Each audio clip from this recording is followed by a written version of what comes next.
Érica e Edna, nós estamos aqui em Iporanga. Vocês são habitantes aqui da cidade, vocês são nativas aqui da cidade, se interessaram pela história e vão contar agora um pouquinho para nós que história é essa. Bola com vocês, meninas. Vamos lá. Pode começar. Olá, Chico. Olá, pessoal. Meu nome é Érica. Sou formada em licenciatura em Ciências da Natureza, moradora aqui de Iporanga, da comunidade do bairro Ribeirão, onde mais à frente vocês vão conhecer um pouco mais da história. Eu me chamo Edna, também sou nativa aqui de Iporanga. Assim, sabemos um pouco da história que eu escutava pelos nossos avós, pelos moradores. Então hoje nós vamos procurar mostrar para vocês aquilo que a gente, com o passar dos anos, a gente foi conhecendo, foi aprendendo. E eu acho que vai ser bem legal e vocês vão gostar do que a gente vai falar. Porque a Iporanga teve uma importância muito grande para o país na época. E é legal essa história ser contada, ser mostrada. Beleza, então é bola de vocês. A princípio a gente está aqui, onde se iniciou a história. A gente chama de Encontro das Águas, é um dos pontos que eu mais gosto de estar. Aqui desse lado a gente vê o rio Iporanga. Iporanga em Tupi-Guarani significa Rio Bonito. E do lado aqui o rio Ribeira. A princípio, de acordo com pesquisas, né, no livro do Tombo, a gente conseguiu, né, trazer os relatos que aqui começou a primeiros vestígios de busca pelo famoso ouro. A história, a princípio, que eu gosto bastante, traz a conversa entre alguns amigos numa taverna, que era um barzinho da época, em que dois portugueses falavam do famoso Eldorado. E aí bateu uma curiosidade em alguns portugueses e fizeram uma embarcação e subiram o rio acima. Isso tudo está no livro do Tombo? Uhum. Ah, sim. Esse relato? Sim. Não especificamente nessas falas, mas nesse modelo. E aí começaram a subir rio acima e aí foram parando. E quando chegaram aqui, conseguiram ver alguns vestígios e ficaram curiosos. E ao invés de subir acima, eles entraram por aqui 8 quilômetros acima. E 8 quilômetros acima é onde dá essas ruínas de ouro. E foi véspera de Santo Antônio. E fundaram o Arraial de Santo Antônio devido ao santo do dia. E aí na época, como a Érica disse, eles estavam conversando em Cananéia. E aí eram os senhores já de idade e tinha uns bandeirantes que escutaram a conversa. Eles eram ambiciosos, né, por encontrar riquezas, e resolveram fazer uma excursão para subir o Ribeira acima, que é esse rio aqui, né, que é o Ribeira, para encontrar esse Eldorado, porque segundo a conversa eles dizem que era tanto ouro que dava para ver a olhos nus. Isso é o que está no livro do Tombo. Aí eles fizeram uma primeira excursão. Aí o rio era muito caudaloso. Aí chegaram primeiro em Ivaporunduva. Ivaporunduva é um dos quilombos mais antigos daqui. E aí, alguns anos depois que eles conseguiram subir até aqui, aí chegaram aqui no rio Iporanga. Diz eles que tinham especialista em achar ouro. E aí, subindo o rio, eles fizeram algumas pesquisas, exatamente que é onde a gente está. E eles encontraram um vestígio de ouro, só que era ouro de aluvião. Não era pepitas. Explica para o povo o que é ouro de aluvião. Ouro de aluvião são as faíscas do ouro. Então, como aqui vocês podem ver que é muito montanhoso, então nas montanhas ficam as pepitas de ouro. Aí com as chuvas, ela desce com a enxurrada e se deposita no leito dos rios. E aí eles perceberam que realmente aqui eles iam encontrar o ouro que eles estavam procurando. Aí subiram 8 quilômetros acima, subindo o rio Iporanga, e começaram aí montaram a vila no Ribeirão. Aí como a Érica já falou que era véspera de Santo Antônio, então eles colocaram o nome de Arraial de Santo Antônio. Aí segundo o livro do Tombo, eles descrevem que o local era infestado de bugres, que a gente até fala hoje que é um termo pejorativo. E aí, para se proteger desses bugres, eles montaram uma vila e fizeram muralhas Fizeram tipo uma vila protegida, tipo um forte. E as casas deles eram construídas de taipa com cobertura de sapê. E aí eles ficaram por alguns anos garimpando esse ouro. Aí daqui saiu 618 arrobas de ouro para Portugal. Então eles desciam o rio, aí registravam em registro, por isso o nome registro, e de lá ia para Iguape. Iguape era um importante porto na época, aí lá eles fundiam, faziam as barras e mandavam para Portugal. Aí de todo esse ouro que eles coletaram aqui, apenas 2 quilos ficaram em Iporanga, que está no sino da igreja e um na coroa da padroeira da cidade, que é Santana. Aí quando eles vieram, eles trouxeram com eles a imagem de Santana, que é a padroeira que tem até hoje, que fica guardado num lugar seguro. Alguns anos depois, com a descoberta do ouro em Minas Gerais, houve um declínio aqui no Ribeirão, porque em Minas Gerais já era mais fácil, que era pepita. Então eles foram abandonando, e aí, como o rio também já estava mais assoreado, eles fundaram a vila de Iporanga, onde é hoje. Essa escadaria é uma escadaria bem antiga, que é uma escadaria já da época, e aqui era o porto onde se escoava o ouro e onde recebia o que eles não conseguiam produzir aqui, então vinha de outros lugares. Então tinha coisas que vinham do Ribeira Acima, que era da Piaí, das outras cidades, eles vinham com tropas, traziam até aqui e daqui escoava para outros lugares. Será que ainda tem algum lugar vestígio do que foi o porto nesse tempo, não? São esses aqui. O porto, na verdade, era aqui, ó. O porto era aqui. São 2 escadarias, essa e mais à frente ali temos outra escadaria. O porto era aqui, então. O porto era aqui. Mas só contemplando a fala da Edna sobre a questão do garimpo lá, ele durou por 150 anos. Ah, interessante. Ele só parou porque, como todas as embarcações subiam via rio, com o tempo o rio ia assoreando e ficava difícil o acesso via embarcação e a questão de Minas. Então as pessoas já começaram a mudar para a agricultura familiar, né, plantar, então se esqueceu um pouco do ouro, já que era ouro bateado, não era escavado, então o vestígio foi se acabando. Mas aí mudaram para cá e como a princípio para se fazer qualquer área de morada era muito ligada à religião, eles começaram a se pensar na construção da igreja. E lá já tinha uma construção de uma igrejinha que era de taipa. Taipa, né? Essa igreja que tem aqui, qual que é o santo dela, você sabe? É Santana. Santana. Que é a padroeira do município. E você sabe qual é o material que ela é construída? É de taipa. É de taipa de pilão? Isso, de taipa de pilão. Socada, né? E aí todas as igrejas aqui do Vale do Ribeira têm as cores de Portugal, azul e branca, e elas são voltadas para o rio, porque eles usavam a igreja também como forte. Então eles ficavam observando, porque se caso viesse algum ataque, viria pelo rio. Então, se você observar as outras igrejas do Vale do Ribeira, você vai ver que todas são voltadas para o rio, por essa questão de ser de proteção contra os ataques dos inimigos, e as cores azul e branca que predominavam na época. Essa igreja de Iporanga começou, então, conforme foram saindo do Ribeirão, assim, por questões de assoreamento do rio, por questões de ter achado um ouro mais fácil, então fizeram aqui, porque aqui já tinha o porto, então para eles já ficava mais fácil. Aí com o declínio do ouro, eles começaram a agricultura. Iporanga teve vários ciclos, o ciclo do ouro, o ciclo do arroz, o ciclo do chumbo, da mineração de chumbo, e a gente fala que agora é o ciclo do turismo.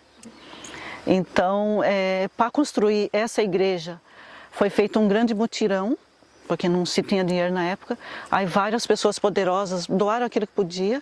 O terreno foi doado, né? O terreno foi doado. Tem uma senhora chamada Maria Escolástica. Maria Escolástica. Ela fez uma grande roça de arroz e vendeu, e com dinheiro ela doou para a igreja. Aí quem não podia doar bens materiais, doavam seus escravizados para trabalhar na construção. Aí toda a igreja, segundo o que a gente leu, não sabemos se é verdade, mas toda igreja que tem uma torre significa que ela teve trabalho escravo. E também tem a questão do jeitinho brasileiro, né? Quando você tem uma igreja, automaticamente a igreja tinha que pagar um imposto de renda para a coroa portuguesa. E o modo de se safar dessa questão de pagamento era dizer que a igreja ainda estava em construção. A igreja teria que ter 2 torres, enquanto ela tinha uma torre, ela não tinha terminado ainda, então eles não precisavam pagar. E até hoje eu acho que não precisou pagar, porque ela não se mantém em uma torre. Mas é muito. Vocês lembram onde que estava essa informação, não? Uma torre, imposto? Isso a gente pesquisou no livro do Tombo, e alguns historiadores que a gente conversou foi falando para a gente sobre essas questões que a gente conta. Então, tudo aquilo que a gente procura contar aqui, nós pesquisamos, fomos atrás. Então a gente sempre fala assim que não tem certeza se é 100% verdade, mas foi o que a gente encontrou e que a gente procura passar para os nossos visitantes, para os moradores também daqui. E a gente busca, né, sempre tentar trazer, estudar e evoluir na questão de informações. A gente tenta mostrar um outro lado de Poranga, um lado histórico, né, um lado além das cavernas.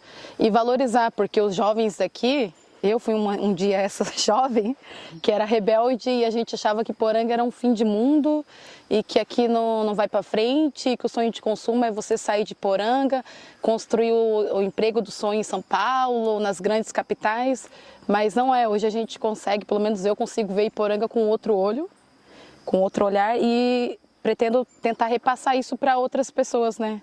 Tipo, não é só caverna, a gente tem as belezas da casa, a gente tem essa paz, esse sossego, e aqui a história é rica.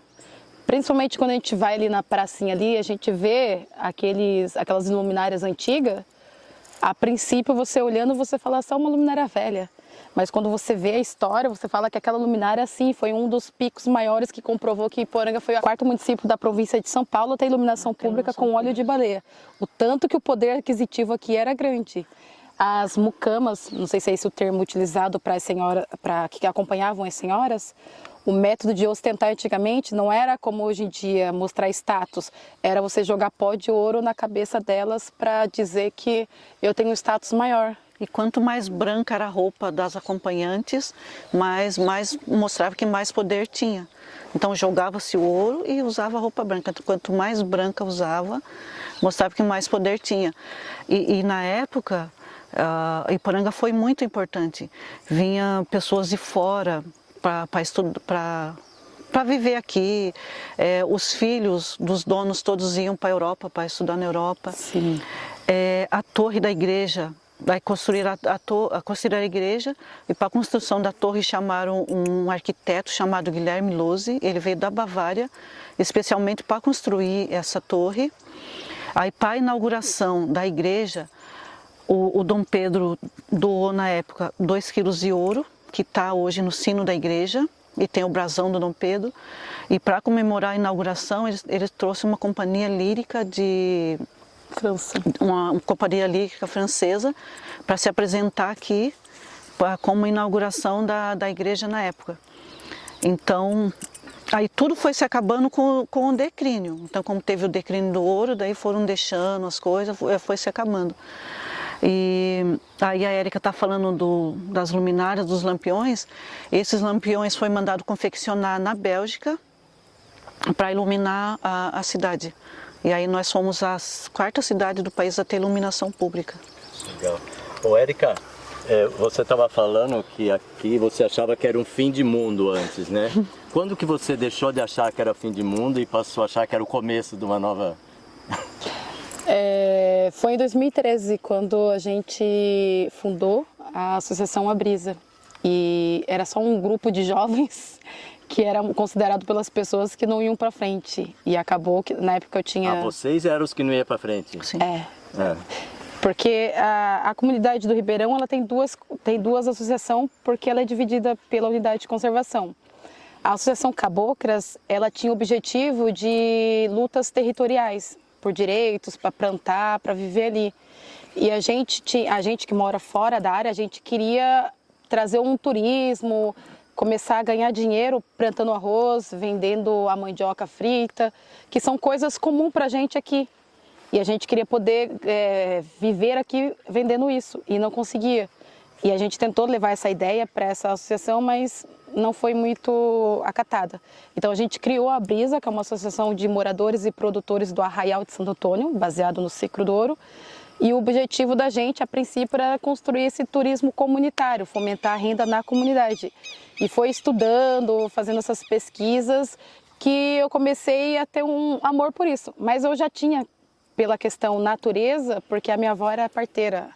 A minha avó fez 99 partos E aí, depois disso, através da associação também, eu consegui fazer a faculdade na licenciatura em Educação do Campo, na Federal de Matinhos, litoral do Paraná, e comecei a ver isso com outros olhos. Então, hoje, com o turismo, eu consigo gerar uma renda em casa e fazer o que eu gosto. E, através disso, trazer o fortalecimento da história, né, enraizar. E a gente tenta trazer isso para outros jovens. A gente dá curso, a gente mostra a beleza que há no local. E a maioria dos jovens, a gente está começando a desmistificar essa fala que aqui é fim de mundo. E começar a ver aqui com olho de valorização, de empoderamento. E essa é a ideia. Eu fui uma das pessoas. Então, eu fui uma das pessoas que pensava igual a Érica. Aí quando eu completei 20 anos, eu peguei e fui embora, fiquei 30 anos fora, porque achava que Poranga não tinha condições de ir para frente. E depois eu comecei a ver que a gente estava errado, que aqui tem tudo que a gente precisa, que a gente tem uma riqueza muito grande, que a gente tem do que se orgulhar. E a gente procura passar para frente para os nossos filhos, passar para os visitantes, para as pessoas mais velhas que não conhecem a história aqui no município. Os próprios moradores a gente mostra. E através desse trabalho nosso, a gente está conseguindo mudar essa realidade. Hoje tem pessoas que não acreditavam naquilo que a gente propôs na época e que hoje são parceiros e que acreditam. Então, isso faz com que a gente veja que nós estamos no caminho certo. Cada dia que passa, a gente está no caminho certo. Tem pessoas que nem gostavam que a gente falasse em turismo, hoje já recebe na sua casa, já faz propaganda, já é super parceiro. Então, para a gente é um orgulho, sabe, a gente ver que a gente está conseguindo, a gente fica até emocionado, sabe, de ver que a gente está conseguindo transformar, que a gente está conseguindo trazer autoestima para muita gente. Tem pessoas do nosso círculo que nem falava antes, que tinha vergonha. Hoje a pessoa chega e mostra com o maior orgulho a sua roça, fala daquilo que está conquistando. Então, para a gente é um trabalho muito gratificante e mostrar isso para vocês também é bem bonito, bem gratificante. Escuta, Edna, além do aspecto histórico que vocês estão contando aqui, tem as cavernas. E o que mais que tem em Poranga de interessante para atrair as pessoas? Nossa, tem muitas coisas. As cavernas em si já é uma coisa, né, que atrai muito, porque as cavernas são uma das riquezas de Poranga, porque são lindas, que vale a pena ser conhecida. Mas nós temos cachoeiras, temos história, temos pessoas que ainda trabalham nas suas roças. Comidas. Temos comidas. O que vocês têm de comida? Nós temos assim... Fala das premiações que a gente teve lá. Fala aí das... Qual que é a comida típica de Poranga, vai? Aí Poranga exatamente não tem uma comida específica típica, porque ela tem uma miscigenação, então tudo está relacionado a algumas origens também indígenas, né? Mas o exemplo, a Edna mesmo aqui é uma das pessoas que prepara cuscuz de arroz divino. Então você está escalado. Eu quero experimentar esse cuscuz de arroz aí. Nossa, ontem eu fiz. Então, o cuscuz de arroz que a gente faz em casa é uma herança daquele tempo. Nós não sabemos se é herança dos escravizados ou dos indígenas. Eu sei que foi passado para a gente e a gente faz. Aí a gente trabalha com cuscuz de arroz, que é típico daqui.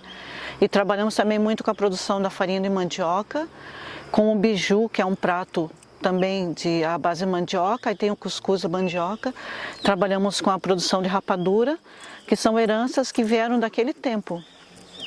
E assim, acho que comida típica mesmo não tem, como a Érica disse, é toda uma mistura que foi misturando e que a gente não sabe exatamente qual a origem, mas que nós na roça ainda procuramos preservar isso. Aí em casa, nós procuramos, assim, quando a natureza colabora, a gente procura consumir aquilo que a gente produz, que é o arroz, o feijão, a cana, a mandioca, alguns legumes e verduras. E eu acho que é isso, assim. Legal. Então, tem alguns quilombos que recebem também, né, aqui turistas, né? Vocês querem falar disso? Então, o quilombo, assim, eu não sei muito. Você sabe? Porque, assim, Básico. Então, quantos tem aqui na região de Poranga? Se eu não me engano, temos 12 quilombos. O mais antigo é o Ivaporanduva, que é centenário, né? Que eu estou buscando a história, que minha avó, se não me engano, ela se casou na igreja centenária que tem lá. Aí temos o que recebe turismo forte lá, turismo maçante. E os outros quilombos... Turismo, como você falou? Maçante, que é de grande quantidade. Esse é o nome, maçante? É um turismo em massa. É o turismo que a gente fala que não é que mantém a essência do turismo, é que recebe 4 ônibus, 5 no dia, dependendo da época. E aí o Praia Grande também que começou agora com o turismo de base comunitária na mesma época que o Ribeirão. E o deles é um turismo diferenciado porque é numa comunidade ribeirinha. Então é do lado do Rio Ribeira, é bem legal. Os outros quilombos que tem aqui, eles já não são de receber turismo, mas mantém sim a realidade. O Bombas é um dos quilombos mais afastados que tem e de difícil acesso. O quilombo Bombas é o único quilombo que tem escolas próprias só para eles lá, estadual e municipal, devido à distância de se trazer até aqui. Para se chegar até lá, o primeiro ponto é Bomba 1 e Bomba 2, você tem que andar uns 6 km só em lombo de animal ou a pé. E vou dizendo que a trilha não é fácil, a questão de acesso lá para a saúde também não é fácil, tanto que se a pessoa se machuca, quebra, tem que vir em bangué, aquelas macas improvisadas. É uma realidade triste, mas em parceria com a unidade de conservação tá realizado um projeto para ter uma estrada até a primeira parte do 6 km, que é o Bombas 1. Você sabe por que eu perguntei de quilombo? Porque a ideia que eu tinha, por exemplo, que estudei nos livros de história, é que quilombo era aquele lugar onde os negros foragidos se juntavam. Mas hoje, no século XXI, tem um outro significado. Tem. Na verdade, aqui é raro você falar um descendente próprio. É mais, não é descendente. Essas pessoas de primeira que estão desde essa época, são mais pessoas descendentes mesmo. Tanto que se você for nos quilombos aqui, o André Lopes é um deles. As pessoas tinham muito hábito de dizer, eu vou no quilombo, eles vão estar naquelas casinhas, vai ser só pessoas negras. Mentira, hoje em dia não, hoje em dia já misturou, tem pessoas brancas, pardas, negras, tudo misturado. E aqui também o quilombo tem uma outra característica. O primeiro é que não é de difícil acesso, com exceção de Bomba e Praia Grande, que é o mais difícil, porque os escravizados eles foram abandonados aqui. Eles não precisavam... Claro, alguns fugiram, mas a maior parte deles não tiveram que fugir assim, correndo dos seus donos e tudo. Então eles foram abandonados. Depois da Lei Áurea? Não, depois da descoberta de ouro em Minas Gerais. Ah, sim, antes da Lei Áurea. Aí os donos de mineradora foram para lá, porque lá era mais fácil, e foram deixando tudo aqui. Então eles tiveram que achar um lugar para sobreviver. E aí, segundo alguns historiadores, eles foram montando essas vilas, tanto é que são vilas à beiras do rio, que não é de difícil acesso, com exceção de Bomba e Praia Grande, né? Acho que são esses dois, que são de mais difícil acesso. E acredita-se que eles formaram o quilombo por isso, porque eles foram abandonados e eles tinham que ter um lugar para sobreviver, para manter as suas crenças, suas tradições. Aí foram formando essas vilas à beira do rio. Interessante. E eles foram abandonados por ser mais econômico deixar eles aqui, contratar mão de obra lá, do que levar eles daqui para lá. Você vê, né? Mas depois, ao que chegar nas ruínas, a gente vai falar um pouco mais sobre o quilombo, sobre as histórias locais. Eu queria aproveitar um pouquinho mais vocês aqui. Diga. Até me sinto responsabilizado com a responsabilidade disso, eu vou explicar o porquê, né? Eu conheço essa cidade aqui já há mais de 20 anos que eu passo aqui por Iporanga. Então eu sempre tive... E em passar por aqui, eu sempre observei toda essa arquitetura que tem aqui. E eu era leigo na época, né? E eu ficava imaginando, essa cidade ela deve ser muito antiga. No mínimo, muito antiga, né? E eu acho legal essa iniciativa de vocês, por exemplo, de estarem aqui, porque a gente teve em algumas outras cidades, e quando se fala de história do Brasil, o enfoque sempre começa a partir da colonização europeia, como se índios... Como se índios e negros não tivessem existido nessa parada toda, né? Então eu acho legal essa iniciativa de vocês estarem presentes aqui como representatividade dos negros, né? Que quem sabe isso seja um alerta para os historiadores do Brasil como um todo, né? E quem sabe dessa região, porque você sabe muito bem que a nossa história, infelizmente, ela foi extremamente manipulada. E nessas andanças que eu tive aqui, não aprendi com historiador nenhum, aprendi pela pela curiosidade de ir atrás, de saber os porquês, né, de determinadas coisas. E eu cheguei a uma conclusão, que na verdade o Brasil, de fato, começou por essa região. Né? Sim. Antes dos portugueses ainda, né, com os Sim. espanhóis. Então é importante a gente deixar isso registrado, né? Porque para que as pessoas que vão assistir saibam disso. Sim, Na verdade, porque durante muito tempo aqui o Vale do Ribeira, ele foi literalmente abandonado pelo Estado, eu diria até pela Federação. E a leitura que as pessoas faziam aqui dessa região aqui era como uma região de extrema pobreza, que as pessoas viviam uma situação, né, de subhumana. Maior... E a gente sabe que não era isso, né? Porque você vê quantas pessoas quantas gerações e mais gerações, quer dizer, na verdade, tratava-se do lugar onde melhor se vivia em termos de qualidade de vida, porque eram pequenos produtores que produziam para o seu próprio consumo. Sim. Na verdade, não tinham essa contaminação do urbanismo exacerbado que está acabando com tudo, né? Então eu me responsabilizo aí de poder participar, porque estamos aqui, né? E ainda se mantém, né? Juntos aqui, eu representando, eu sou descendente de italiano, então você imagine, né? Então representando aqui a influência europeia no Brasil, mas que a gente sabe que, né? Porque a história estava antes. Né? Porque mesmo a questão da colonização italiana no Brasil, a chegada dos italianos também foi muito manipulada essa história. Sim. Que eles vieram para substituir o serviço dos escravos, na verdade. Então, no início, eles foram submetidos à escravidão também. E tentaram escravizar os indígenas, só que os indígenas não aceitaram. Então, por isso que normalmente, quando a gente fala em infestação de bugres aqui, os indígenas, mas aí as pessoas perguntam, tem aldeia aqui próximo? Não tem exatamente por isso, porque eles não foram bestas, fugiram para lá. Mas os escravizados, eles chegaram. Tanto que tem uma flor que a gente chama de lírio do brejo, ela não é uma planta daqui, é uma planta que veio em navio negreiro forrado como cama para os escravizados para se chegar até aqui. Aí chegando aqui ao limpar eles jogavam e virou uma praga que está em qualquer brejo. Mas é um lírio muito bonito. Mas realmente a história está bem antes. A minha avó acho que era bugra, a descendente de indígena. E a questão das ervas, plantas, o lado de parteira dela, acho que veio já desde essa história. Sim. E é uma parte que eu gosto dessa parte, baseando nisso, baseado nos conhecimentos dela. E são os conhecimentos empíricos que não se tem nos livros da medicina.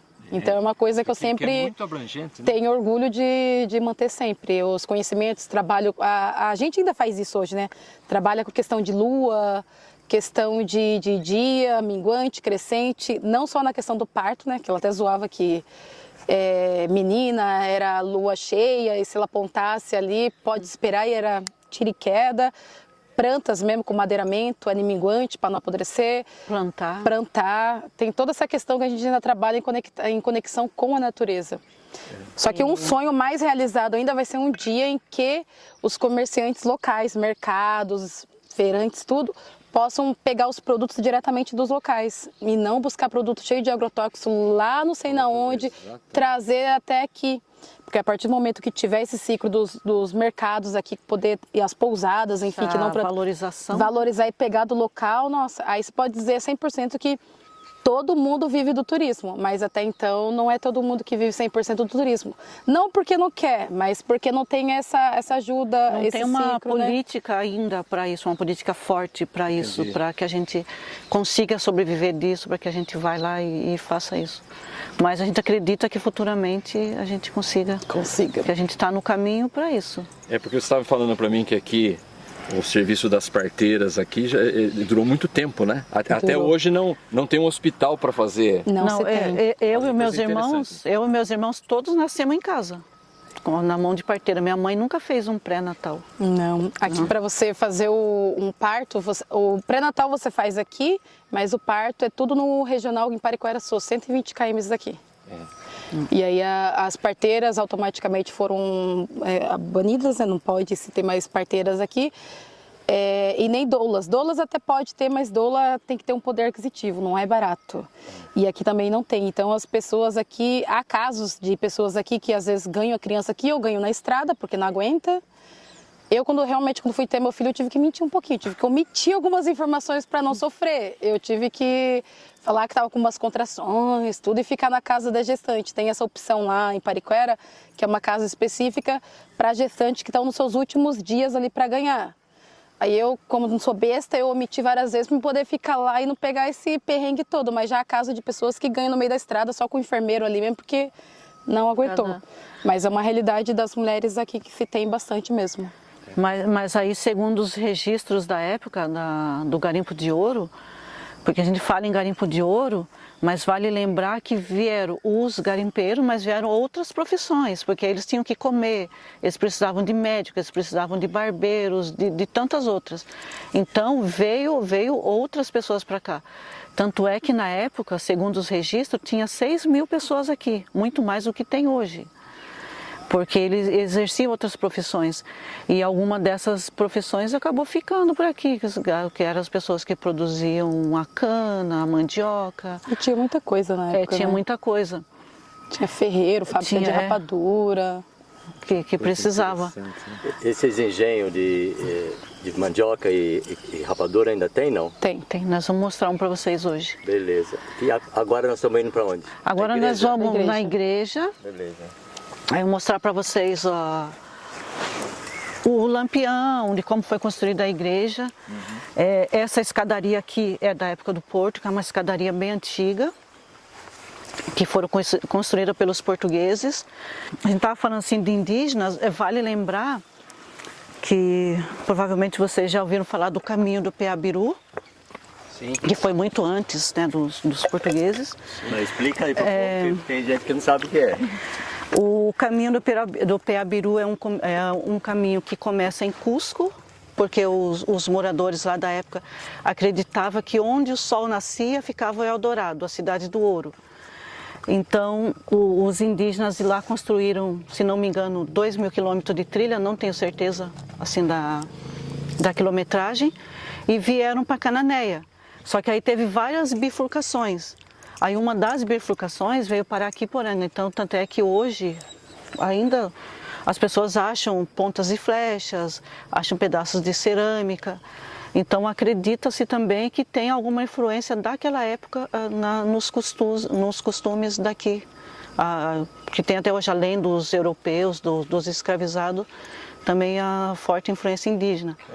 E tem alguns descendentes, não tem as tribos indígenas, mas tem algumas pessoas que são descendentes de índios que moram por aí afastados.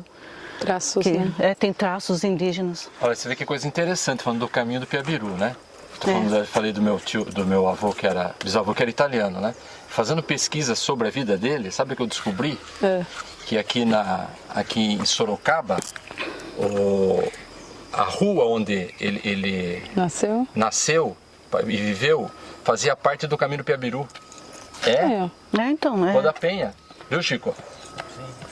Interessantíssimo. Sim. Isso daí. São as histórias que se conectam. Que se conectam, né? Então, puxa vida, que legal. E tá em estudo ainda para completar essa trilha, né? Que legal, hein? A família de Cido, a parte do pai dele é indígena e da mãe dele é descendente de alemães que vieram para cá. Foram uma das primeiras famílias a morar aqui. Então, essa foi a avó lá com a tia Sueli, que você não conheceu a tia Sueli, né? Não. Indígena puro. Então. Cabelo bem liso, escorrido preto. Legal. Igual a minha avó. E meu avô já era negro e minha avó já branquela, tipo alemã. A parede, essa aqui é o lampião. Tem um lampião original que eu não sei qual é, que foi confeccionado. Esse aqui é réplica. É os da pracinha. É réplica. É os da pracinha. Que ele foi construído na Bélgica para fazer a iluminação pública aqui. Aí as paredes eram todas de taipa. Então a gente tem... Dá para mostrar.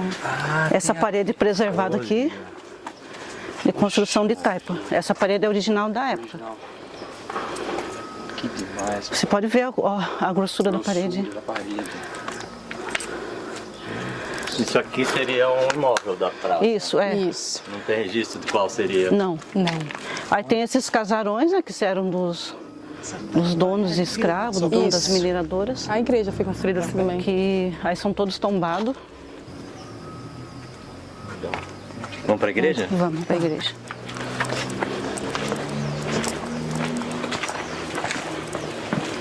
Ó, aquelas telhas daquele último casarão ali são originais também. Telha de coxo, de coxa, né? De coxo. É, coxa dos escravizados. O último lá. Esse casarão ainda tem uma antiga foto com ele ainda, em Mil e Lá Vai Bolinhas, com os tropeiros, muleiros. Na época, os escravizados não podiam entrar na igreja. Você sabe que as igrejas eram só para os brancos. Então eles tinham que achar um jeito de manter os escravizados para fora e distraídos enquanto eles faziam as suas rezas. Então aqui, para distrair os escravizados e as crianças, para na hora da missa, da devoção, eles construíram um jogo chamado Jogo da Onça. Então eles ficavam ali jogando enquanto eles faziam as suas orações. Aí nós temos até hoje o local onde eles jogavam. Eu vou mostrar lá para vocês. O Jogo da Onça. Não sei como joga. É isso que eu te pergunto, as regras. Não sei. Normalmente a onça tem que vencer, né? Essa escadaria é original da época também.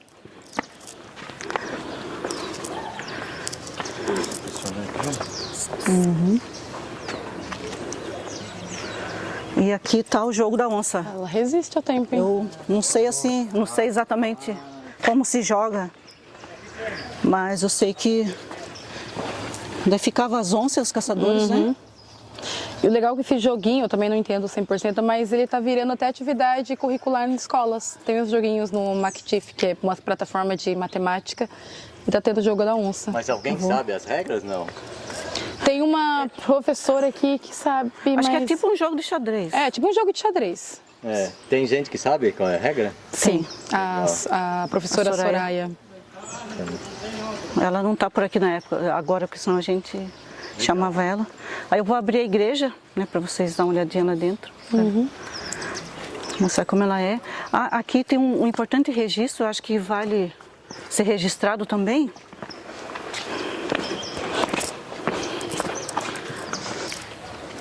Aí mostra, né, toda a atividade da extração Olha, do já ouro. tem datação de 67, 1567. O registro da época. E essa aqui é uma festa de Nossa Senhora do Livramento. Essa festa tem mais de 100 anos, 152 anos. Todo final de ano eles pegam uma imagem de Nossa Senhora do Livramento que fica rio acima e eles descem com ela pelo rio Ribeira. Antes era uma senhora que morava num lugar no rio acima e já tinha a igreja aqui, então todo fim de ano ela descia com a imagem de Nossa Senhora do Livramento para expor aqui na igreja. Aí teve um tempo que estavam vindo uns alemães para cá e eles sofreram uma tempestade em alto mar e aí eles fizeram uma promessa que se eles conseguissem chegar em terra firme, eles fariam uma festa em agradecimento pelo livramento deles. E coincidiu que eles chegaram aqui, tinha essa senhora que todo ano descia o rio. Aí eles conversaram com ela e aí eles, na promessa deles, eles prometeram que iam fazer uma embarcação igual a que eles estavam, para mostrar, né, que realmente uma santa livrou eles de morrer na tempestade. Então, como já tinha essa senhora que descia o rio abaixo com essa imagem, eles conversaram, aí fizeram essa embarcação que é a réplica da que eles estavam em alto mar, que os alemães estavam. E aí, todo final de ano, eles descem com essa imagem até aqui, onde se faz uma grande festa. A festa Nossa Senhora do Livramento é a terceira maior festa do estado de São Paulo, a primeira Aparecida do Norte, a segunda Iguape e a terceira aqui. E aí ela foi crescendo e hoje se tornou uma festa gigantesca. Aí tem pessoas que vêm de fora especialmente para isso, que é uma coisa bem bonita. A gente diz que Iporanga, final de ano sem festa de Nossa Senhora do Livramento, não tem final de ano para nós, nem início de ano. É o dia 31? Dia 31 de dezembro. E tem hospedagem para todo mundo? As pessoas ficam em casa de família, em barracas, vão procurando. Aí tem uns que vêm e voltam, os que moram perto, vêm e voltam no mesmo dia. E ela tem 152 anos. E já procuram antes também. Procuro antes também. Aí lá dentro tem umas imagens atuais da festa, a imagem atual, atualizada. Aí vocês vão ter ideia do quanto ela evoluiu 2000 e se vocês pesquisarem também na internet, vocês vão ver toda a evolução que essa festa foi passando daquele tempo até agora. E é a única festa que trabalha com a comunidade, aquela festa que eu falei para você que trabalha a variação, que pode retirar a madeira para fazer faz parte. a árvore. Essa aqui. Isso, canoas, essa. né? Isso. E não usa nem o tipo de prego. Toda a construção dela é feita com cipó, feito com amarrações, com tecido, com encaixes. Dentro dela aqui, dentro dela são 3 canoas, tipo estilo essa. As cores sempre da coroa, da bandeira de Portugal, estilo caravela. Aí sempre vem uma banda orquestra tocando, umas mulheres de volta rezando a imagem e umas pessoas que são os remeiros para poder fazer ela andar. Sempre ela tem que seguir à frente na procissão e todas as pessoas com qualquer tipo de coisa flutuante atrás acompanhando. Aí quando chega ali no porto, tem a imagem do Santo Benedito, né, que fica aguardando. E aí tem queima de fogos, viva Santana, viva São Benedito. E daí todo mundo, depois que parou ali, segue em procissão. E como não cabe todo mundo na igreja, é uma festa bem esperada, fica todo mundo aqui nessa parte aqui da praça para ter a missa. Após essa missa, para quem gosta muito de festa, farra, tem show à noite. Queima de fogos, que tem ali uns 5, 10 minutos de queima de fogos. E o resto da noite é mais para curtição, tem as barraquinhas. E o mais interessante, o que mais atrai as pessoas, é que Poranga não é uma cidade que tem índice de violência. Então, o povo aqui é bem receptivo, as pessoas que chegam aqui são bem recebidas. O máximo que vai ter ali é uma briguinha de amigos, bêbado mesmo, que 10 minutos depois estão se beijando ali, aí você tem que deixar em off.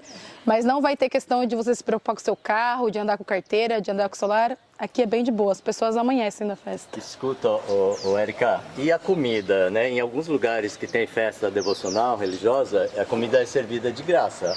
Como que é aqui? Tem isso não? Aqui, nesse dia de festa, não. É aberto os restaurantes, tem umas barraquinhas, mas é tudo vendido. Tudo vendido. A comida só é servida grátis quando eles fazem a varação de canoa, Isso. que aí faz um mutirão. É um mutirão, né? É um mutirão. Aí tem comida à vontade. Tem um café da manhã que já parece um almoço, e aí tem comida o dia todo. Aí é feito de graça. Que eles fazem essa varação, que eles constroem a canoa no meio do mato, assim, geralmente em um lugar distante, e aí eles fazem um grande mutirão para retirar a canoa para usar depois na construção da balsa. Só que assim, essa canoa é feita quando se fez uma hoje. Passou uns 5, 6 anos, precisa renovar, daí eles vão lá e fazem uma nova canoa. E aí nesse dia tem comida grátis, mas geralmente no dia de festa são os restaurantes, as barraquinhas que servem o alimento. E no espaço onde faz esse receptivo, a família é devota, né? E tem uma igrejinha lá para guardar todos os tecidos, a imagem, tudo. Legal. Vou pegar uma imagem Eu vou abrir a igreja lá. Eu quero ver se abrir na porta. Peraí. Tá. Isso que é importante. Vamos lá? Bora. Ó, a construção vai ser baseada naquilo. Isso que eu falo, esse é um casarão antigo que está sendo reformado, vai ser igual ao casarão da época. Tapumes, né? Na época era assim, vai ficar assim, após reformado. Legal. É Por lá. Sim, é pela lateral. Vai ficar bonito esse casarão. Vai. Aí. Por isso eu descobri onde acender a luz. Se quiser fazer isso aqui, ó, é original da época. Preciso descobrir onde acende a luz. Prontinho. Então, essa igreja foi construída por volta de 1800 e alguma coisa, que eu não me atento direito à época. Essa aqui foi a época da reforma. Da fundação. Da fundação. 775. Aí a padroeira Santana, que é aquela imagem. Aquela ali não é a imagem original que veio na época. Nós temos uma imagem original, mas como ela é super valiosa, fica num lugar protegido. Ela tem ouro, é isso? E assim, então pense, eles chegaram em 1576 com uma imagem. Quantos anos essa imagem deve ter? Então imagina o valor. Quase 500 anos. E ela já foi roubada uma vez e estava num leilão clandestino em Minas Gerais, estava por milhares de reais à venda. Aí conseguimos recuperar. Aí, para se prevenir de futuros roubos, foi feita essa réplica. Então, aquela imagem de Santana que está ali é a réplica, mas a original, ela tem um pouco de ouro do Ribeirão, que foi doado. 2 quilos. Aqui tem a coroa que foi feita também com minério que foi tirado aqui. E nem nós que somos devotos, que somos católicos, não sabemos onde está a original. Bom não saber, né? É bom não saber, mas tem a original. E aí por isso que o município, a padroeira Santana, exatamente porque veio com os portugueses. Embora eles tenham chegado um dia antes de Santo Antônio, mas como eles vieram com a imagem de Santana, então ela se tornou a padroeira do município. Edna, eu estava falando para ele que para fazer a reforma aqui, o Jonas, lá da nossa comunidade, lá foi o responsável por desenhar detalhe por detalhe para ser replicado depois após... É que não podia ficar nada diferente, tem que ser... foi feita uma reforma em 2020, uma reforma recente. Então, quem fez teve que fazer todo um estudo para deixar tudo igual ao original. Até os pisos, né? Até os pisos, tudo. Essa madeira é nova. Não é muito nova, não. Não é muito nova. Mas não é original. Não, talvez não seja original, porque ela já sofreu Só mantido 2 mesma reformas. E aí eu vou levar vocês lá no sino da igreja, tem umas fotos aqui com umas imagens históricas que eu acho que vale também mostrar. Escuta, quando fizeram a reforma, mexeram também nas paredes, na estrutura, não? Não. Ela sofreu a derrubação da enchente, acho que se não me engano em 97, se eu não me engano, sou uma negação em data, que caiu a beirada dela lá. Foi na década de 80 que mas caiu. não foi 100%, mas mantém a... Caiu a torre original caiu, que era taipa. E com o passar dos anos, aí foi uma época que choveu muito, foi na década de 80, não lembro exatamente o ano, ela caiu, tem até as fotos da torre caída. E aí fizeram uma reforma, então a torre não é original, ela preserva toda a arquitetura original, mas não, as paredes não são originais. Essas paredes aqui também não, que sofreu a reforma. Aí só temos um pedacinho, não sei se você viu aqui, da taipa da igreja. Mas essas que foram feitas a reforma, foram feitas em taipa também ou não? Não, porque o taipa tinha que ter um mestre da época e agora, na atualidade, a gente não tem, né? Então essa aqui era a parede original. Tá. Que a construção em taipa foi construída pelos escravizados. Parece que o Vaticano ajudou também? Sim. E aí temos algumas imagens aqui. Essas imagens não são originais. Foi um padre que veio recente e fez. Essas que estão aqui ao lado? Não são, que a gente está até tentando tirar daqui. Então, através dessas fotos, tem algumas etapas. Tá.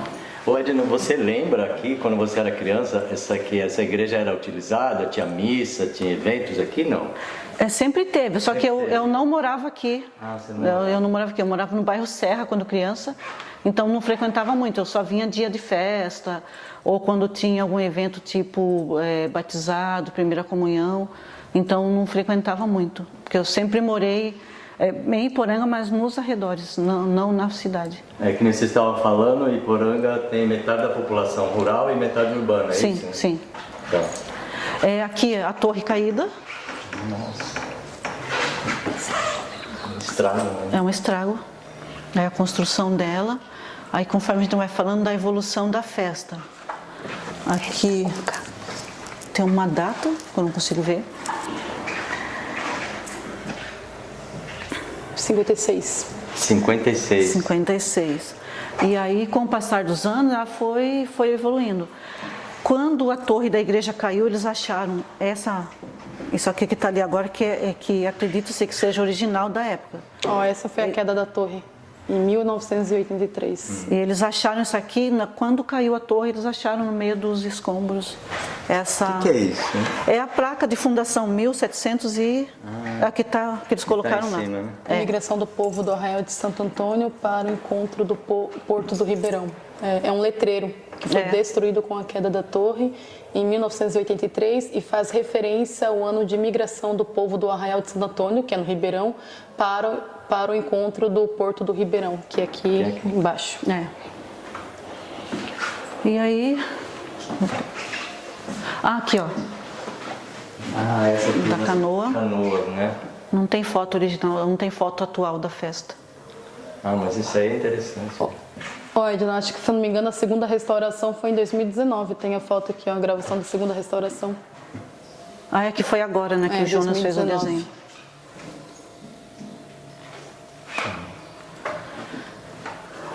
Olha, era tudo em taipa. Nossa, olha o estrago que deu. Ficou só alguns trechos dela. Vamos subir. Dá pra encostar a porta? Pra não entrar ninguém. É, pra não entrar. Pode, né? Então, isso aqui tudo é... Isso coisa aqui é recente, Isso aqui recente. não faz parte original da original da igreja. Edna, só para fazer uma correção, depois dá para você regravar direito. Os 2 kg de aqui não foi doado por Dom Pedro, por Joaquim da Mota. O cifrão tá ali em cima. Ah, é verdade. De boa aqui. Ó, tijolinho. Já é outro material. Esse já é da primeira reforma. Eu tinha até esquecido quantos lances de escada tem aqui. Aí chegamos aqui. Nós só vamos pedir para vocês que não toquem nos sinos, por favor.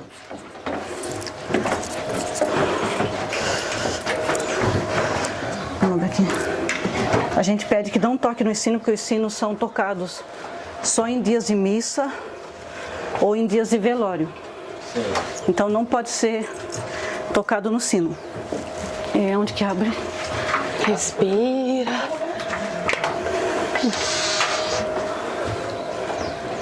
Que legal. Esse sino foi doado por Dom Pedro. Dom pra- Pedro II ou primeiro? Segundo, acho que foi 1800. Então, segundo, aí eu tinha falado da doação do ouro. Na verdade, quem doou o ouro para a confecção do sino foi um senhor chamado Joaquim Mota. Ele doou e Dom Pedro mandou confeccionar o sino Na Bélgica. na Bélgica também. E aí trouxeram para as comemorações da inauguração da torre da igreja. Então, esse sino também é original. Ele é cobre e o ouro, Cobre 2 kg de ouro do Arraial de Santo Antônio. os 2 quilos de ouro. Tem um brasão aqui, né? Tem o brasão. Alguma coisa? Sim, tem o brasão. Brasão do Império. E lá de baixo, quando você pega de frente, tem a JM, que é do Joaquim Mota. 1891. Prêmio Emérito na Exposição Internacional de 1891. Que foi a doação. O legal dos sinos aqui, se vocês observar, temos 3 sinos. Hoje em Poranga não se tem mais, mas bem antigamente, quando você perguntou sobre a questão da igreja, se tem festividade, missa, tinha-se, 6 horas da tarde ainda tem, né? Mas antigamente tinha muitos repique dos sinos, que era a combinação de sinos, se era um velório de meninas, se era de meninos, se era de criança, se era de adulto. Para cada tipo de evento tem um som do repique. sino. E são poucas pessoas que fazem isso. Hoje só tem uma pessoa aqui na cidade que faz. Então, quando é para missa, aos domingos de manhã é um tipo de repique. Aí, se tem algum enterro de alguém religioso, é um outro tipo. Então, cada evento... Aí, se é criança também é um tipo, se é adulto é um tipo. E para as missas e festas é outro tipo. E para avisar a missa, é legal, porque eu morei um tempo aqui na cidade e o restante do tempo no sítio. E às vezes, se você não sabe se ia ter missa ou não, bastava estar em casa bem de boa, eu vim bilim, bilim, bilim, bilim, bilim, bilim. Já sabia que era missa, todo mundo ia se arrumar e tava todo mundo aqui já na missa. Ou se tipo umas 2, 3 horas, dependendo do horário do dia, bate um sino e fala, nossa, quem morreu? Que está avisando que é o enterro de alguém. Só que desses de repique mesmo, tá se perdendo a tradição. Hoje em dia só batem um ou Só dois tem 2 mesmo. pessoas que sabem como fazer isso hoje na cidade. Legal. E aí não sei se vocês conseguiram ver, esses são os 2 quilos de ouro, de tudo que a gente... da riqueza, não. O badalo é ouro. Ah, é o badalo. Foi o único que ficou para nós. Do quinto do sem bem isso. E aí, essa vista aqui é estratégica, se vocês olhar para lá, vocês conseguem ver, né? Estava essa vindo, vista, tendo né? ataques ou não. E o legal dessa torre aqui, que foi pelo Guilherme Lose, hoje tem descendente deles, né? E dizem que ele fez uma loucura na época, para testar realmente na teoria e prática que a torre estava firme. Ele subiu até aqui em cima e começou a pular e mostrar para todo mundo que estava lá embaixo realmente o quanto a torre era firme. E era usado como ponto estratégico para defesa da cidade. Na época era assim. Isso é interessante, lá em Cananéia, a igreja lá tem você já viu lá, né? Sim, né? As janelas Pequenininhas. que o pessoal tirava flechas, né? Então, né? todas as igrejas aqui do Vale do Ribeira elas são as cores azul e branca, por causa da predominância da época, e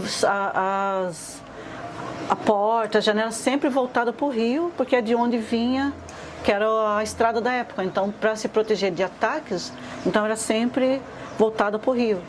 Sim. Aí por isso que em todo lugar que você for no Vale do Ribeira, você vai ver. Eldorado, acho que mudou a porta para o lado da rua, mas também era tudo voltado para o rio, que era um ponto estratégia da época. Esperando você. Ah, tá. Você quer madeira de ver? Ah, não, madeira, essa é a madeira, né? Eu sentava nessa escada aí. E eu tinha um sentimento ancestral, sabe? Aquela coisa que você fala, cara, isso aqui não é possível, foi construído, né? A gente estava falando sobre, para vocês lá da questão da varação de canoa, acontece isso? Essa é uma construção de canoa. Os caminhões carregando, são esses tamanhos, essas brincadeirinhas de canoas aqui que é utilizada na embarcação para fazer a procissão fluvial. Isso aí é canoa já feita, né? Já feita. Tronco cado já. Essa é de 2010. Verdade. E usa quase que a mesma técnica indígena, né? Sim. E é feito todo um trabalho. E geralmente quem faz isso são mestres, porque não é qualquer pessoa que vai lá e constrói uma canoa. Então a pessoa é mestre naquilo. Sim. Que são profissões que estão se acabando também. Sim. E para construir essas canoas, como assim é para usar para fins religiosos, então tem toda uma conversa com o Secretaria do Meio Ambiente, com a Fundação Florestal. Então eles conseguem autorização para ir na mata e derrubar a árvore para construir por causa da finalidade religiosa. Porque não é qualquer um que consegue licença para ir lá e derrubar a mata e fazer uma canoa, derrubar a árvore.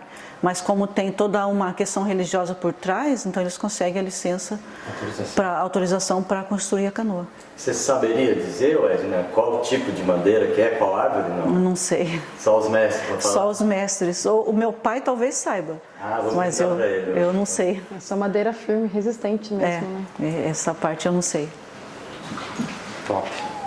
É isso aqui na igreja? Isso aqui. Isso aí.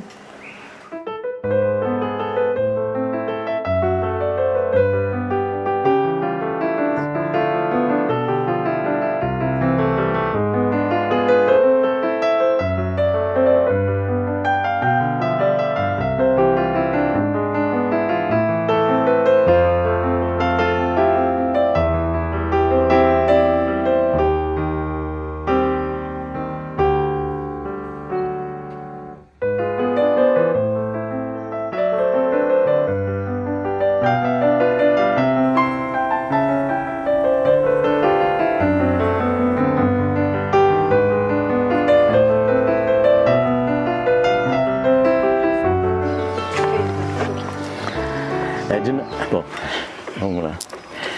Edna, a gente está, agora nós estamos no Mirante, né? Esse lugar bonito para ter uma vista boa de Iporanga. E aí vocês vieram contando no caminho que existia um segundo porto além daquele primeiro que vocês indicaram, né? Que supõe-se que seria para embarcações mais leves, trazendo bens mais cobiçados. Segundo a história, diz que esse segundo porto trazia as mercadorias que vinham da Ribeira acima. Hoje a gente fala Alto Ribeira. Então vinha descendo, né? Vinha descendo. Só que eles não vinham pelo rio, eles vinham com as tropas. Que aí eles iam para Piaí, para as outras cidades que fica acima. Então aí os tropeiros vinham, traziam perfumes, tecidos, eu não tenho certeza, talvez o tabaco, só que eu não tenho muita certeza. Enfim, o que não se produzia aqui, vinha com as tropas, com os tropeiros. Então eles vinham, né, pelo caminho de tropas, chegavam aqui nesse segundo porto, aqui eles descarregavam suas mercadorias. Mas eram os tropeiros que chegavam aqui, eu pensei que os barcos que Não, chegavam. Os barcos vinham ribeira abaixo, que daí vinha de barco. Para vir a parte de cima do Ribeira, que fica Piaí, Guapiara, as outras cidades, Itapeva, que já tinha na época, então eles vinham com as mulas, que aí eram os tropeiros. Então eles traziam as informações de lá, de cima, e traziam as mercadorias. Então tinha, diz a história que quando eles chegavam com as mercadorias, eles paravam aqui no porto, que era o ponto de encontro, e falam que as moças da época, que eram vaidosas, todas corriam para cá para comprar esses tecidos, os tecidos mais bonitos, ou que era influência na época, eles traziam, que era influência na Europa na época, então eles traziam com eles. Então o que não se produzia aqui, vinha por tropa e daqui descia rio abaixo nas embarcações pelo rio. Então, de cima, tropeiro, aqui para baixo ia pelo rio Ribeira, rio abaixo com as canoas, com as embarcações da época. Entendi. Então saía com embarcação daqui. Saía com embarcação daqui. Então tudo que ia rio abaixo era sempre pelas embarcações, pelo rio Ribeira. E de cima era sempre transportado pelos tropeiros. Que aí teve uma grande influência também dos tropeiros. Antes da construção da estrada de Poranga-Piaí, tudo era escoado no lombo das mulas. Uhum. E falam que também logo após o ciclo do ouro veio o ciclo do chumbo, que já é mais recente. No início ainda não se tinha a estrada Iporanga-Piaí, então o chumbo que eles retiravam aqui também ia para cima, para a ribeira acima, rio acima, pelo lombo das mulas. Uhum. Então essa história de tropeiro também teve uma importante influência na época. Você tem informação para que era usado o chumbo, você sabe? Não sei. Não sei, mas enfim, eu não sei. A gente pergunta depois. Assim, o que eu sei é mais do calcário, que além do chumbo também se extraía o calcário, né, que tinha várias mineradoras de calcário. Então eles coletavam o calcário aqui, fazia-se o pó e daqui escoava para outros lugares. Aí com a implantação do parque, da unidade de conservação, essas minas, tanto de chumbo quanto do calcário, todas se fecharam. Uhum. Mas logo após a mineração do ouro, veio esse ciclo do chumbo e do calcário. O calcário já é mais recente, no século passado, deve ser? É recente. É isso, né? Recentemente, nós fomos num lugar aqui chamado Núcleo Caboclos, que também faz parte da Unidade de Conservação do Petar, e andando pela mata nós encontramos as ruínas de uma mineradora de chumbo, a usina de chumbo. A primeira usina de chumbo do país foi construída aqui, nesse bairro Caboclos, que está lá no meio do mato, que foi abandonado. Aí como eu sou uma pessoa curiosa, fui lá, dei um Google e fui pesquisar. Aí lá está a foto dessa usina, e fala que foi a primeira usina de chumbo do país, que foi construída nos anos de 1800 e alguma coisa. E está no meio do mato, abandonado. Então, tinha informação no Google, mas tá abandonado. Tá abandonado. Vocês acharam por acaso? Nós fomos fazer uma trilha nesse lugar que é fechado ao público. A gente só conseguiu porque nós somos guias turísticos, então somos monitores ambientais, então a gente pede autorização. E fomos fazer a trilha e achamos. Uma pessoa falou assim, tem algo lá, vou mostrar para vocês. E foi algo impressionante, porque é uma coisa enorme, imensa, assim, vários maquinários, está lá no meio do mato, e que fez parte desse segundo ciclo, desse importante ciclo que teve aqui também na época, que foram o chumbo e a mineração de calcário. E isso poderia, em alguma situação, ser aberto para se tornar um ponto turístico, não? Não sabemos, não tenho essa informação. Porque seria interessante, né? Seria. Só para pegar um gancho, que essa parte que ela está citando dos fornos, era uma antiga vila que tinha lá baseado nessa época. Tanto que tem uma igrejinha lá. Escolas, mas foi tudo desse período. Tudo abandonado. Tudo abandonado. Tudo abandonado. E aí hoje são ruínas que realmente se encontra lá, mas o Caboclos, ele é uma portaria do Petar aberta, só que essa parte da questão onde tá essas ruínas não é área turística. Hoje fazem roteiros com autorização que o caboclo pode acampar e você pode fazer interligação de Caboclos à Casa de Pedra, que é onde pega o Ribeirão. Mas isso é só com autorização, guia... Burocracia. A burocracia, mas é uma trilha que dá para se fazer, mas somente com guia e autorização. Aquela burocracia de comprar ingresso, contratar... E é uma trilha muito bonita, que liga um núcleo ao outro. Que atualmente, para a gente ir para os Caboclos, onde que é um outro núcleo do Petar, a gente tem que pegar um carro, vai até Piaí, dar uma volta imensa para se chegar lá. Se a gente faz essa trilha, a gente economiza um tempo. Você apertou um botãozinho aqui. Desculpa. Pronto. Fazendo essa trilha a pé, a gente economiza um tempo imenso. Na época do governo Maluf, tinha um projeto de se abrir uma estrada daqui de Poranga que chegava a Guapiara. Se essa estrada fosse aberta até hoje, esse tempo que a gente sai daqui de Poranga para dar a volta em Apiaí para chegar no núcleo Caboclos, se essa estrada tivesse aberta, em meia hora, 40 minutos a gente chegava. Até para ir para Guapiara, para São Paulo, Sorocaba, seria muito mais fácil do que dar essa volta que a gente dá hoje. Mas isso também não teria ajudado a preservação do patrimônio, Sim. né? Tanto material como imaterial? Não, sim, ajudou muito na preservação. Né? Sim. Que bom, então. Escuta, Edna, você estava falando que essa ponte que está aí atrás de você, ela tem uma história, né? É uma curiosidade, né, histórica. Você quer contar para nós? Então, eu assim não sei exatamente a história toda. Não, mas o que você ouviu falar? Mas eu ouvi falar que essa ponte, ela foi construída por influência da vinda do Lamarca, porque o Lamarca se escondeu aqui, acho que ele era guerrilheiro, né? E aí ele se escondeu aqui dos soldados do exército. Se escondeu em toda a região aqui de Poranga. Então, várias regiões aqui, vários bairros, as pessoas mais antigas sempre contam a história da época que o Lamarca estava aqui, do inferno que foi isso, aquilo. E segundo eu fiquei sabendo, ele acreditava que ele estava escondido aqui, não tinha uma certeza se ele estava ou não. Aí os soldados vieram, aí chegaram aqui no Ribeira, aí não tinha como passar para lá, e ficava, mas como não passar para pegar ele, se não tem uma ponte, não tinha nada, tinha uma balsa, mas provavelmente eles não conseguiram. E aí eles tiveram que abortar essa perseguição daquele dia, porque não tinha como passar. Então aí, através dessa dificuldade, o governo veio e construiu essa ponte.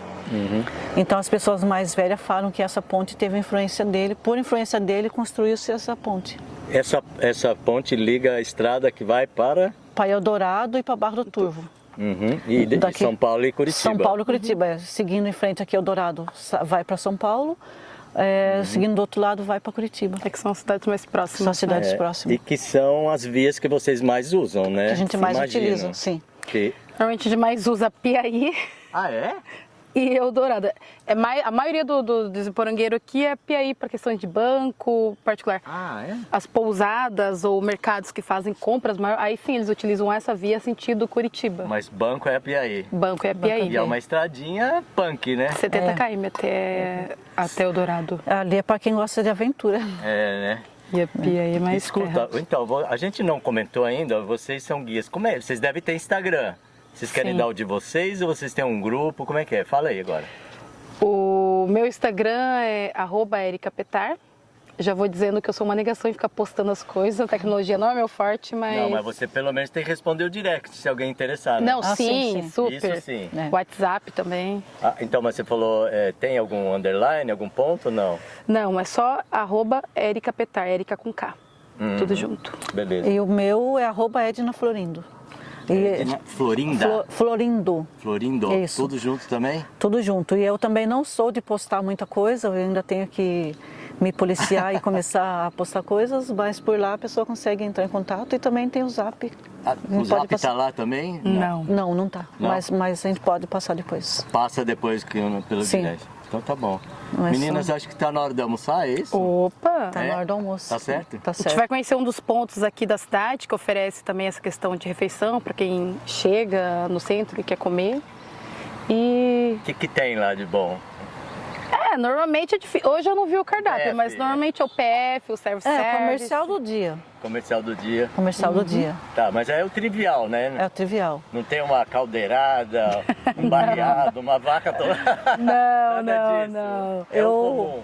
É o comum. Eu acho que durante a semana, que você vai continuar fazendo, né, As reportagens. as reportagens, aí você vai ter a oportunidade de almoçar numa casa de família lá, sim, lá vai ser uma comidinha caseira. Fogão bem a fechado, lenha. fogão a lenha. Aí é o lugar mais gostoso de comer. Aí hoje é o comercial que a gente tem. A gente vai mostrar o lado urbano, assim, básico aqui, e o lado raiz depois. O lado menos bom depois do mais bom. Isso, É mas isso, bom, não? isso aí. O raiz mesmo. Tá bom. Não vai mostrar, agora eu vou mostrar a árvore e depois a raiz. Isso aí. Pode ser. Tem gosto pra tudo aqui. Realmente.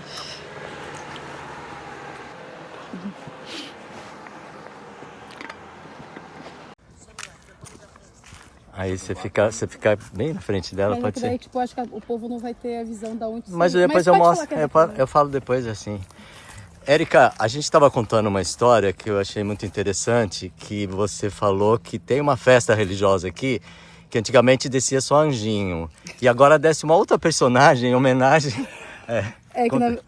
É que na verdade, o Iporanga você já sabe. Iporanga, além de ser capital das cavernas, tem a questão da procissão de Santana que desce. Ela desce 6h30. Meia-noite, para quem é farrista, que gosta lá de música, tudo que sou desse grupo. Meia-noite tem a queima de fogo, todo mundo automaticamente 11h30 já começa a vir para os seus pontos, tanto a ponte quanto ali. E aqui ficam os fogueteiros, são as pessoas que que montam já os foguetes para soltar à meia-noite.